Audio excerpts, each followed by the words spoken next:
Good morning दोस्तों, आप सभी कैसे हैं। उम्मीद है कि आप सभी अच्छे होंगे। जैसे कि हम लोग का रिवीजन का क्लास चल रहा है और जो कल का जो सवाल था जो मेरा ये था कि पदार्थ का चतुर्थ आयाम किसने दिया। पदार्थ का चतुर्थ आयाम किसने दिया, तो उसका सही आंसर होगा आइंस्टीन। किसने दिया? पदार्थ का चतुर्थ आयाम किसने दिया? आइंस्टीन ने दिया था। और दूसरा क्वेश्चन था कि सीवी रमन को नोबेल प्राइज कब मिला, तो उसका आंसर था 1930। कब था? 1930। ये चतुर्थ आयाम आइंस्टीन ने दिया था। किसने दिया था? आइंस्टीन ने। क्वेश्चन किसने दिया था? आइंस्टीन ने। आइंस्टीन के बारे में थोड़ा समझ लेते हैं। इन्होंने 1905 में, इनका जो मूल देश था वो जर्मनी था। ये इन्होंने 1905 में E बराबर mc² दिए। क्या दिए थे? ये दिए थे E बराबर mc²।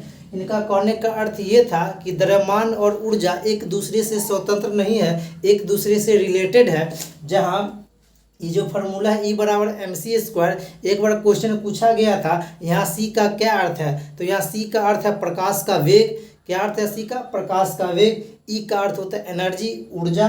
M मतलब मास मतलब द्रव्यमान, और C मतलब प्रकाश का वेग। ये क्वेश्चन पूछा गया है। इसे सापेक्षता का सिद्धांत कहते हैं। कब दिया था? 1905 में। लेकिन इनको 1921 में प्रकाश विद्युत प्रभाव के लिए नोबेल पुरस्कार मिला था। कब मिला था? 1921 में। किसको? आइंस्टीन को। और यह वायलिन बजाने में निपुण था। कौन सा वाद्य यंत्र? वायलिन बजाने में इम्पोर्टेंट था। और इन्होंने फोटोन का खोज किया था। फोटोन का, किसके? फोटोन के बारे में किसने बताया था? आइंस्टीन ने।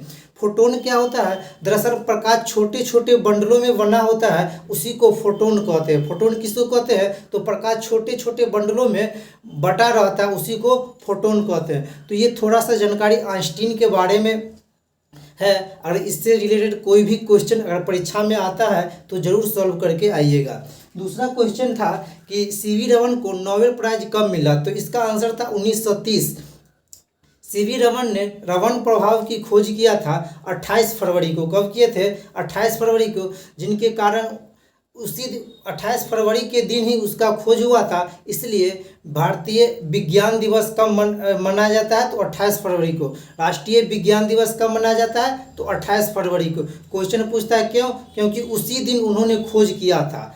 28 फरवरी को विज्ञान दिवस क्यों मनाया जाता है? क्योंकि उस दिन उसका खोज हुआ था, न कि उसका जन्म हुआ था। ये था सीवी रमन से प्रभावित। एक और वैज्ञानिक थे, छोड़िए उसको, रविंद्रनाथ टैगोर। रविंद्रनाथ टैगोर एक लेखक भी थे। रविंद्रनाथ टैगोर ने 1913 में नोबेल प्राइज प्राप्त किए थे। किससे रिलेटेड काम किए थे जिसको नोबेल प्राइज मिला था 1913 में? मतलब किस लिए 1913 में उसे नोबेल प्राइज मिला था? आप लोग कमेंट करके बताइएगा। मेरा जो आज का सवाल है, थर्मोस्कोप या दूरबीन की खोज किसने किया था? क्या सवाल है? थर्मोस्कोप या दूरबीन की खोज किसने किया था? तो ऑप्शन नंबर ए है Galileo, option number B James Watt, option number C Waterman, option number D telephone. तो इसका सही आंसर हो जाएगा गैलीलियो। क्या हो जाएगा? गैलीलियो। ऑप्शन नंबर बी है जेम्स वाट। जेम्स वाट ने भाप इंजन का खोज किया था। किसका खोज किया था? तो भाप इंजन का खोज किया था। सी नंबर ऑप्शन है वाटरमैन या फाउंटेन फेन का आविष्कार किया था। किसका किया था? फाउंटेन फेन का। ऑप्शन नंबर डी है टेलीफोन। इसका खोज तो ग्राहम बेल ने किया था। दूसरा क्वेश्चन है प्रकाश विद्युत प्रभाव के आविष्कारकर्ता कौन थे? तो इसका आंसर हो जाएगा हर्ट्ज। इसका आविष्कार कौन किया था? हर्ट्ज। लेकिन प्रकाश विद्युत प्रभाव के लिए नोबेल प्राइज किसको मिला था? आइंस्टीन का। आइंस्टीन को। ऑप्शन नंबर बी है एस चंद्रशेखर। इन्होंने दरअसल ब्लैक होल सिद्धांत दिए थे। क्या दिए थे? ब्लैक होल सिद्धांत दिए थे। ये कृष्ण छिद्र क्या होता है? एक ऐसा जगह, यहाँ ग्रेविटेशनल फोर्स इतना अधिक होता है कि वहाँ से प्रकाश भी पार नहीं कर सकता है। लेकिन अगर कहेगा ब्लैक होल का सर्वप्रथम जानकारी किसने दिया, तो मीचेल। किसने दिया था? मीचेल। किसने दिया था? मीचेल। ऑप्शन नंबर सी है खुराना। इन्होंने डीएनए सर्वप्रथम डीएनए का प्रयोगशाला में संश्लेषण किया था। किसने? हरविंद गोविंद खुराना। ऑप्शन डी है रॉबर्ट वाटसन। रॉबर्ट वाटसन, इन्होंने रडार का आविष्कार किया था। किसका? रडार का। रडार का आविष्कार किसने किया? Robert Watson. अब क्वेश्चन नंबर 3 है, घर्षण एवं स्नेहक का अध्ययन क्या कहलाता है? तो ऑप्शन हो जाएगा tribology, option number D tribology. Option number A में है क्रायोजेनिक्स, यह निम्न ताप से संबंधित है, इसका जो टेम्परेचर होता है -150 डिग्री से कम होता है, और इसका जो उपयोग होता है अंतरिक्ष में होता है, रॉकेट से संबंधित में होता है, रॉकेट प्रौद्योगिकी में होता है। ऑप्शन नंबर बी सेलेनोलॉजी, ये चंद्रमा के अध्ययन से संबंधित है, सेलेनोलॉजी। सी नंबर ऑप्शन है हेरोलॉजी, ये क्या होता है? समय के अध्ययन को हेरोलॉजी कहते हैं, समय के अध्ययन को क्या कहते हैं? हेरोलॉजी। क्वेश्चन नंबर 4 है, Tata institute of fundamental research कहाँ है? Option number A Calcutta, option number B Hyderabad, option number C Mumbai, option number D Bangalore. तो इसका सही आंसर हो जाएगा मुंबई। क्या हो जाएगा? Mumbai. Institute of fundamental research कहाँ है? तो मुंबई में। ऑप्शन नंबर ए है कोलकाता, कोलकाता को साइंस सिटी कहा जाता है। क्या कहा जाता है? साइंस सिटी कहा जाता है। ऑप्शन नंबर बी है हैदराबाद, इसे हाईटेक सिटी कहा जाता है। हैदराबाद को क्या कहा जाता है? तो हाईटेक सिटी कहा जाता है। मुंबई के बारे में जान ही गए, Tata institute of fundamental research है। आप लोगों को कमेंट बॉक्स में बताना है कि मुंबई किस द्वीप पर बसा है, मुंबई किस द्वीप पर बसा है। ऑप्शन नंबर डी बंगलोर, यहाँ इसरो का हेडक्वार्टर है, इसरो का हेडक्वार्टर है। इसकी स्थापना 15 अगस्त 1969 को हुआ था, किसका? इसरो का। और यहाँ Indian institute of naturopathy and यौगिक साइंस है। कहाँ? बंगलोर में। बंगलोर में क्या है? Indian institute of naturopathy and यौगिक साइंस। ये इसका भी मुख्यालय कहाँ है? बंगलोर में। इसरो का मुख्यालय बंगलोर में। इसरो की स्थापना 15 अगस्त 1969। क्वेश्चन नंबर 5, खनिज क्या है? द्रव है या गैस है या अकार्बनिक ठोस है या नन? मतलब अकार्बनिक ठोस है। खनिज क्या है? तो अकार्बनिक ठोस है। ऑप्शन नंबर ए है द्रव, ऑप्शन नंबर बी है गैस। तो इसका सही आंसर हो जाएगा अकार्बनिक ठोस।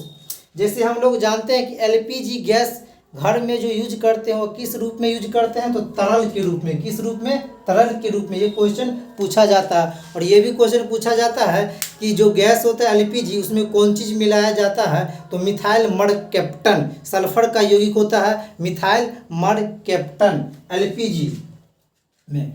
क्वेश्चन नंबर 6 है, ऑटो हॉर्न ने अणु बम की खोज किस सिद्धांत पर किया था? तो इसका आंसर हो जाएगा नाभिकीय विखंडन। किस पे सिद्धांत पर है? नाभिकीय विखंडन सिद्धांत पर। 7 नंबर में है, गैस इंजन की खोज किया था।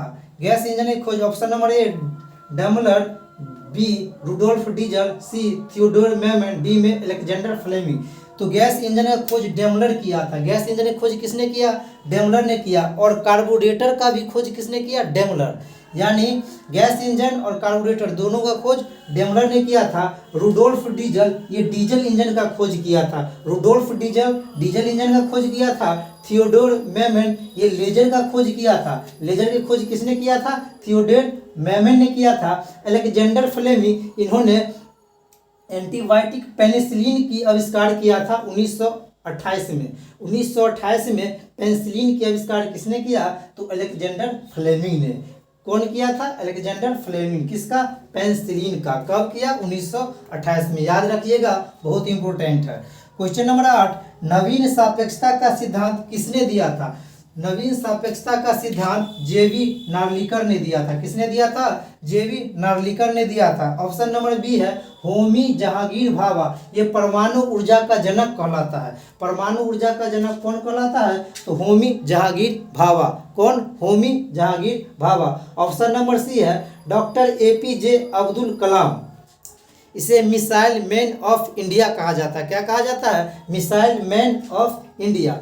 ऑप्शन नंबर डी है राजा रमन्ना, ये अणु बम के विकास से संबंधित है। राजा रमन्ना क्या है? तो अणु बम के विकास से संबंधित है। राजा रमन्ना क्या है? तो अणु बम के विकास से संबंधित है। 9वां क्वेश्चन है, एनरॉन शक्ति परियोजना कहाँ है? तो ये डाभोल में है। डाभोल आपको महाराष्ट्र में पड़ता है। कहाँ पड़ता है? दाभोल महाराष्ट्र में पड़ता है।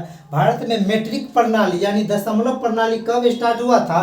तो 1 अप्रैल 1957 को। कब स्टार्ट हुआ था दशमलव प्रणाली? तो 1 अप्रैल 1957 को।